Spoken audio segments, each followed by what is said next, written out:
This is my milling machine. It's a Lagun FTV-2. There's really no way to fix this. I found a complete Lagun variable speed head. There we go. I guess we're gonna have to choose the lesser of two evils.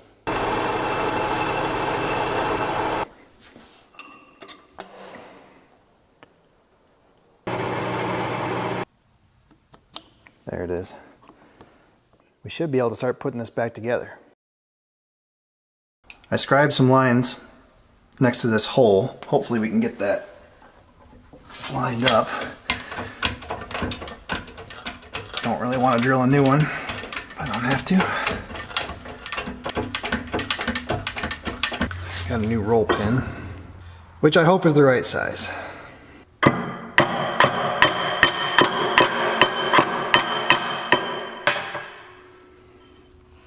I think that's it.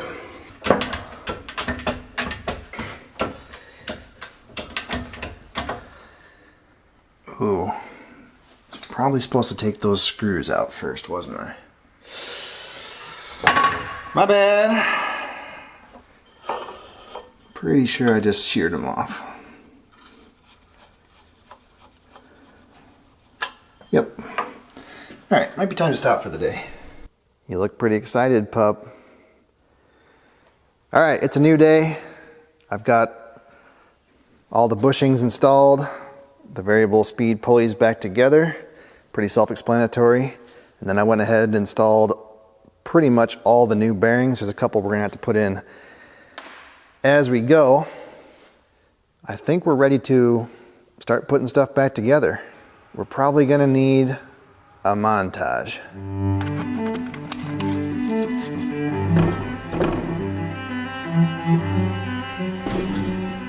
There we go.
What the hell's going on here?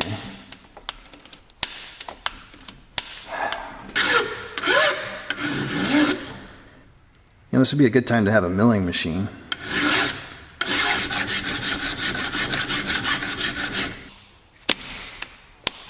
That's what it should do. I think the problem is that these two tapped holes in the main casting of the head are just slightly tweaked, and it makes this bottom edge of the, whatever you want to call this, a little bit too close. So a little bit of filing, we're good to go.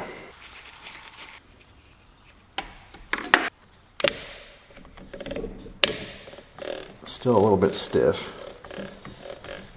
Hopefully it self-corrects. We're done with the bottom part of the head, except for the reverse trip thingamajig. So it's got this little barbell shaped part which is broken, and I bought a new one, but for the life of me I cannot find it anywhere. So hopefully by the time we get the rest of this stuff assembled, it turns up. All it does is, if you have the power feed in reverse, it shuts it off when you get all the way to the top, so it doesn't destroy itself, which is important.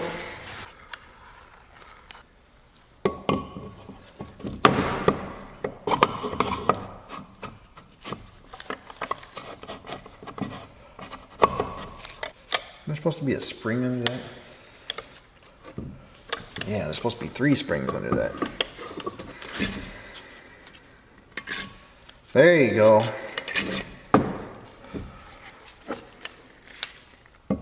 Have I mentioned recently that I don't know what I'm doing? I think that's it.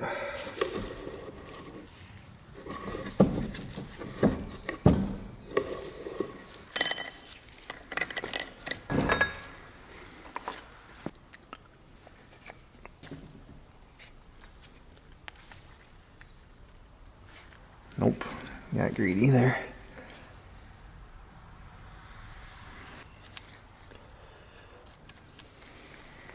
Not that I don't love grease, but grease and cameras do not mix.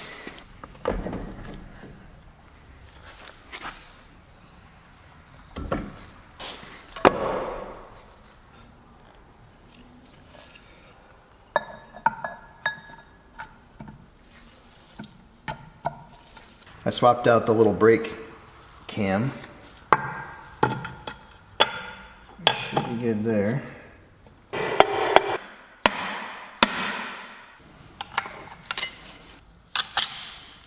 And those are the wrong size.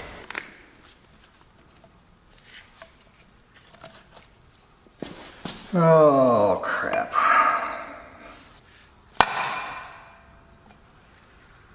So which part's got to come back off? Yep, okay. Alright, so we got to do that one first. It seems kind of like that's the wrong belt there, buddy. Sure is.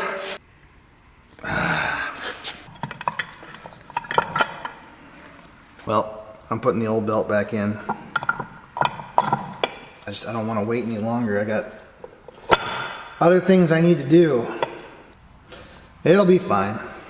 Alright, I got my little spacer down there. We should be able to slip this on.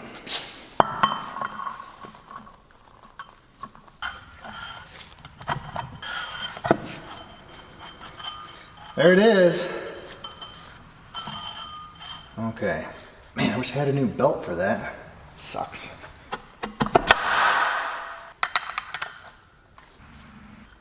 Okay, we need to helicoil 1, 2, 3, 4 holes on this main casting.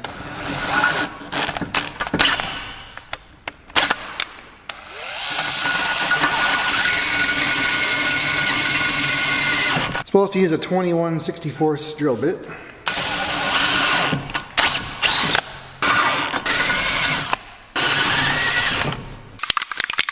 Give it a little shot of Weasel Whiz.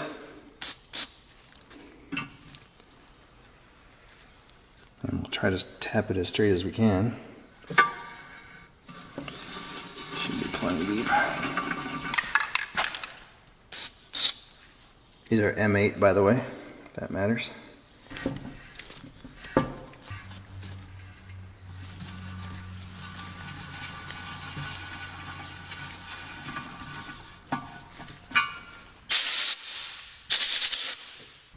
Put our insert on our installation tool.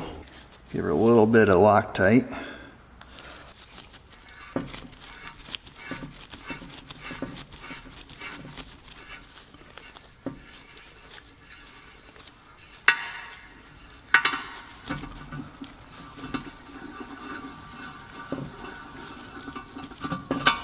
And we need to break that little tail off, like so.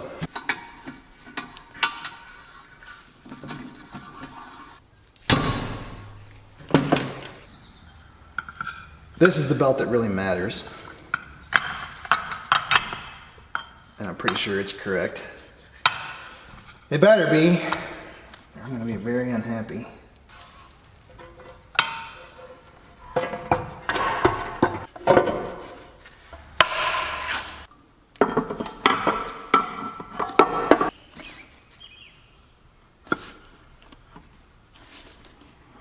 Oh, did I get it?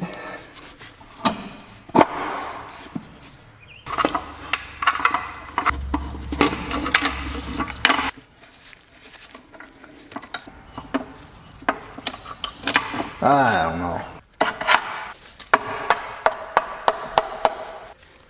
With the cap snugged down, I have about a 32 thousandths gap, which is to be expected because we increased the thickness of that shoulder.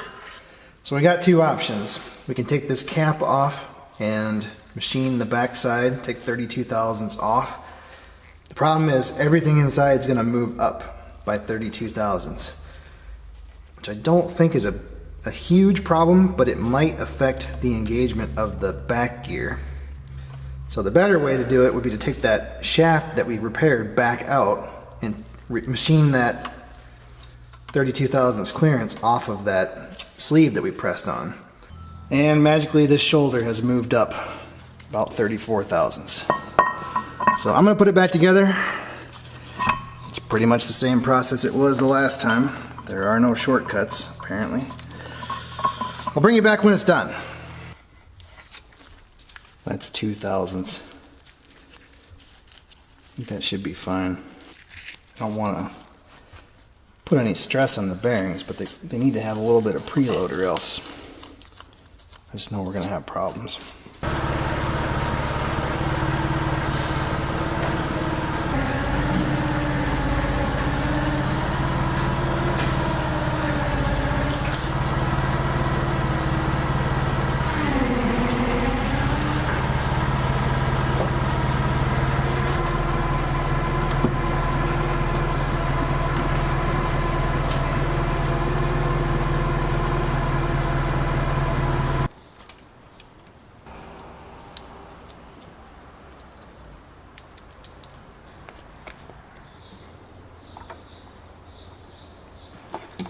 There you go.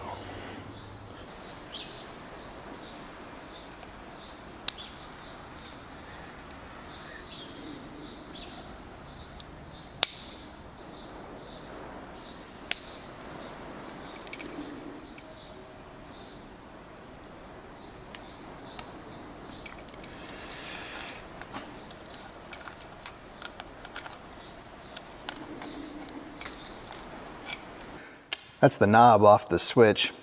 It was slightly destroyed in shipping. It's got this little tapered collet that squeezes onto the square shaft. Anyway, I tried to buy a new one. Couldn't find one just like it. These are for a 1/4 inch round shaft. That one's fairly close. This one's way too small. But instead, I decided to 3D print one. So I modeled this up in Fusion 360. Pretty tricky modeling this compound taper internal spline, but luckily I've got a few decades of CAD jockeying experience, and I came up with one that I think is going to work pretty nicely.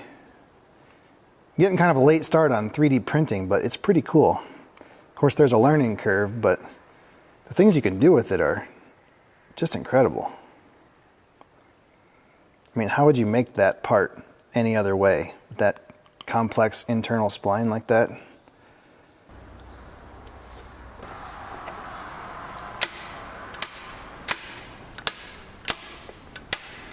Pretty cool. I've got some more bling too. And look at that. So that reverses the power feed. I was going to do the dramatic first start, and it immediately tripped a breaker. So I see what I did wrong. That phase and that phase are shunted together. So that means this thing needs to connect down here instead of up here. So let me fix that, and we'll see if we can make this thing work.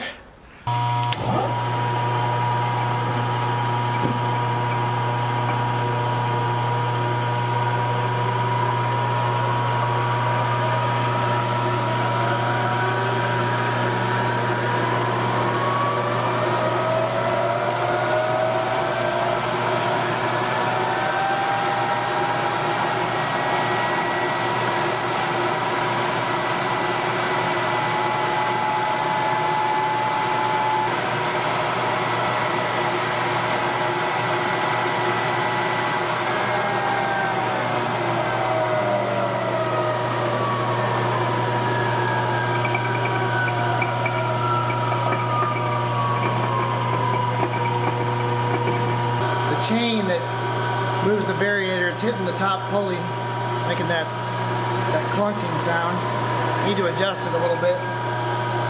It's pretty good though. There's the old belt. There's the new belt. And there's the new belt. Pretty sure it's the right one. Of course, I had to strip everything back down, but I'm getting pretty good at it. Turns out there's a couple of tapped holes in the bottom side of that pulley. You can thread 2 M6 bolts up from the bottom and hold it in the open position, and that makes it a whole lot easier to get everything apart. Of course, you got to pull the switch out and all the wiring, and it's still a job, but you can tear that whole thing down and put it back together in maybe 45 minutes if you know what you're doing and all the bolts come out. Anyway, I've got another problem. I could not get the speed to go as low as it should. Is that right? Yeah, that's right.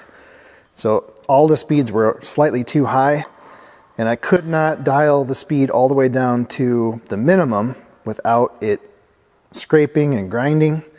And what was happening is this yoke here, see where my thumb is there? It's actually scraping on the top pulley. So at the lowest speed, this yoke is kind of all the way down here. This is sort of like a swash plate. So I think what's happened is these ears have worn on this aluminum doodad. So my solution is not very elegant, but I think it'll work. I'm just going to put a couple of washers here between the aluminum doodad and this cast iron plate. Hopefully that's enough. If that doesn't do the trick, I'm not really sure what we're going to do. I'm not sure why why that would be off, other than it's just worn. There's no adjustment or anything, so I don't know. I'm pretty sure we got the right belt. At least it matches the old belt, but that doesn't mean anything. Anyway, I'm going to put that back together. Hopefully we'll be done with this thing.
Still a little sticky.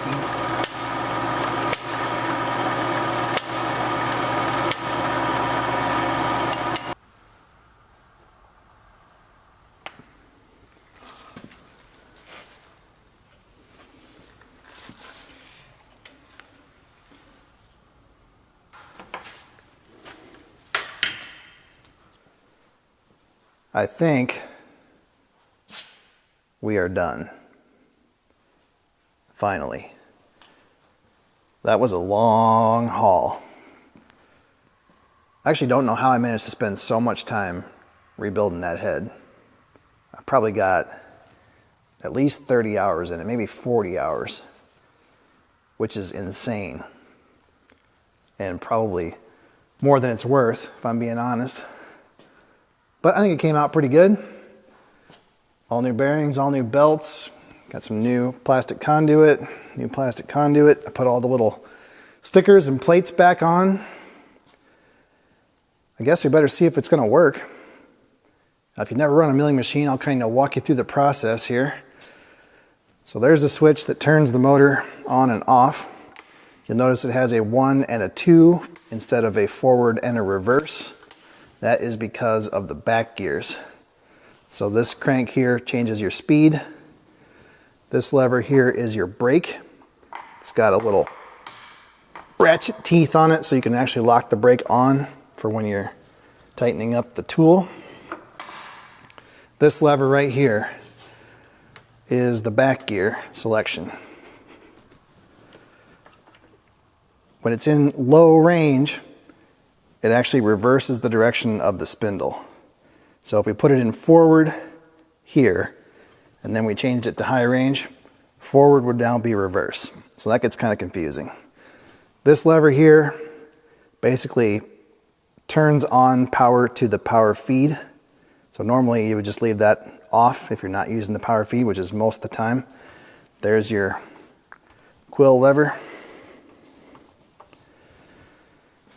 And then over here is all the power feed stuff. So you got 3 different feed ranges. That's 3 thousandths, 1.5 thousandths, and 6 thousandths per revolution of the spindle. This little guy here is forward or reverse feed. So it can actually feed down and feed up. And then this lever here engages and disengages the power feed. That's only used for like fine boring. You know, it's not strong enough for drilling or really doing any kind of heavy work. And then this thing here is an adjustable stop, so you can have it bore down to a shoulder and then automatically stop. In theory, unless it's like this one and the stop's a little sketchy. Quill lock. Yeah, then you got levers on your table. This way, that way, and up and down. I guess let's set up a tool and see what she'll do. The new spindle is an Ericsson Quick Change 30. It takes these NMTB 30 tool holders, but they have to have the right dimensions on this collar, the diameter and thickness, because the collar actually holds the tool in the spindle. It doesn't use a drawbar. And then more crucially, it has to have a smaller diameter below the collar so that there's room for the tabs on the nut to catch the collar. And they're kind of hard to find. How about these from Shars? They're just as Chinese as the day is long, but beggars can't be choosers. And even there, they didn't have much selection. So I've got, I think those are ER16, ER32, ER40. That's a 3/8, I think, end mill holder. Face mill, and then this is an arbor for a Jacob's chuck, but this one I actually have to modify. The diameter of the collar is a little bit too big to work with the Ericsson system, but it's not super hard. I think I can just turn the outside down, and you know, balance won't matter on this thing. It's pretty low RPM.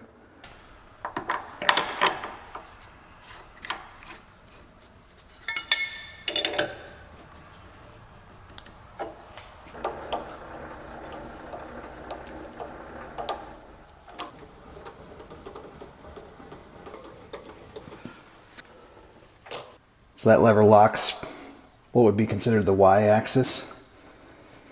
This lever locks the knee.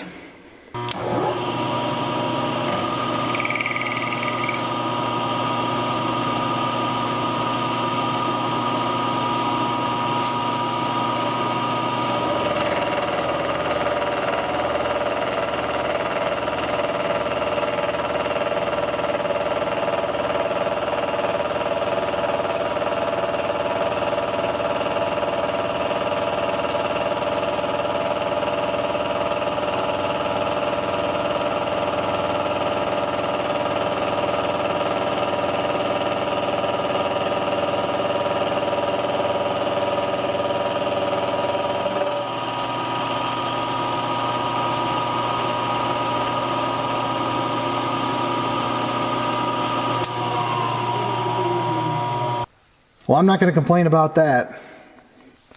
That's a nice surface finish. This is just A36 hot rolled steel. It's nice and smooth, got a nice crosshatch pattern, so you must have the tram just right. Yeah, it certainly wouldn't do that before. Fantastic. Alright, I don't want to do any more tonight.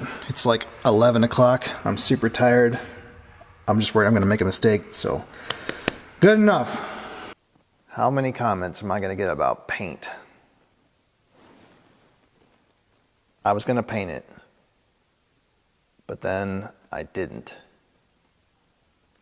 Anyway, someday we're going to have to deal with the whole multitude of other issues, but for right now, I think that's it. I'm pretty happy with it. I mean, it took a lot of time, but it didn't cost a whole lot of money, and now I've got a useful machine. It was pretty much just holding down the concrete before, so this is a pretty major improvement. Thanks guys for watching. I appreciate it. I didn't know if anybody would watch these machine tool videos. YouTube doesn't really know what to do with my highly varied content, but I appreciate you guys checking it out. I put a lot of work into these videos. It wouldn't be much fun if nobody watched them. Anyway, yeah, it's kind of fun to see how things were done back when mechanical stuff was cheaper and easier than electrical stuff. I got a lot of comments in the first video about, why don't I just use a VFD, a variable frequency drive? Of course you could do that. If you were designing something like this today, there's no way you would make it the way that they made it. I don't know how many parts are in that head, but I wouldn't be surprised if it's over 100, and they're pretty complex parts too. We wouldn't design anything like that today. We'd slap maybe a 2-speed belt drive on it and a sensorless vector VFD, and away you go. Same thing with the power feed. We wouldn't have all these clutches and levers and all this BS. A stepper motor and a couple of limit switches, and away you go. All right, enough rambling. Thanks for watching. Oh, good. I was looking for another project. Yeah, that's probably not good.